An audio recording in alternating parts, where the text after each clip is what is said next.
Good morning and welcome to Frank's School, 129th day this year. This is going to be kind of a mixed bag today, and you may hear some sounds from upstairs, but it's okay. Gift, poison, fish. What do they have in common? Well, gift in German, gift means poison in English. Poisson in French, poisson means fish. I didn't look up why that is, but it's kind of a strange thing. I remember as a kid learning that poisson was the French word for fish, and I thought, oh, I don't like fish anyway. Let me say something about this. Schmerzen, I forgot the R, that means pains in German. Engel, I paused to say something about that, and I realized that I could show it with the word finger. When we say finger, in English, finger, we don't say finger. I almost think that I should write finger like that, because it's two different sounds. It was fun to be able to say it in German, finger. We would say finger. And Engel, we don't say, in German they don't say Engel, they say Engel. So very easy finger. It's a very easy finger. Singer. Oh, that's what it was.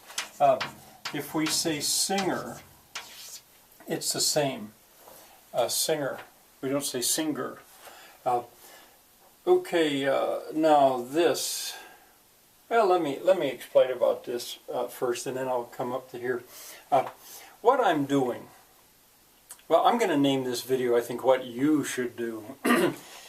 If you want to learn German, this is what I would hope you would do. But let me explain what I am doing. I'm using controlled vocabulary. I'm being careful to limit my words, German words, as much as possible to very common, very frequent words. So it's a controlled vocabulary.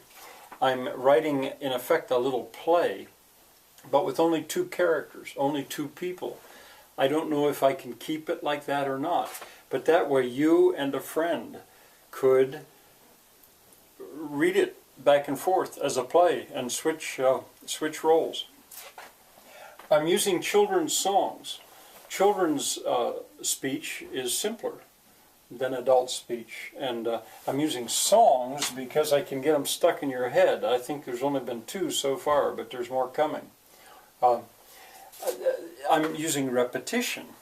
A good bit, a lot actually, and the songs have repetition in them as well. And I'm trying to get you to love German and to learn German.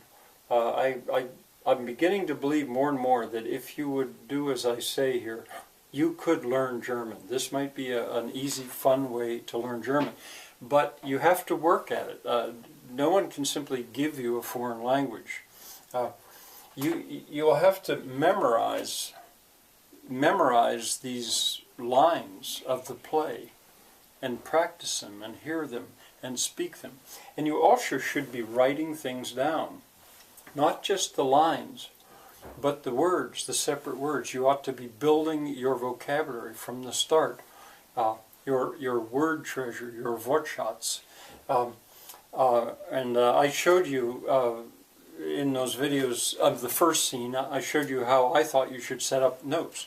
Keep track of your nouns as you gather nouns up. Keep track of your verbs. That you will have to do if you really want to learn German. Okay, now this. Eva Lint, I mentioned her before, and I found out yesterday that she's on YouTube. Probably shouldn't be, because it's, that's the way it is. But anyway, you can hear Eva Lint on this man's channel, Fritz 51117.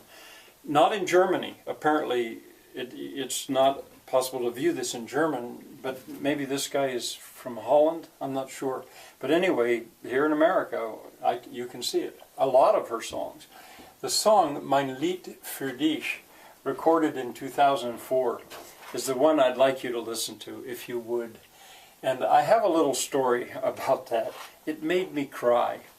And I'm not proud of that, but I think it's sort of interesting. It's a beautiful, there's nothing sad about it at all. But it was one of those situations where I was so hassled and I was so busy, and I just wasn't ready for this. And I happened to look, and my German friend had sent me this, and there I was suddenly confronted by a beautiful woman singing a beautiful song in a beautiful setting with the most beautiful soprano voice I had ever heard. And I found myself crying out of the blue. It was like I was in battle.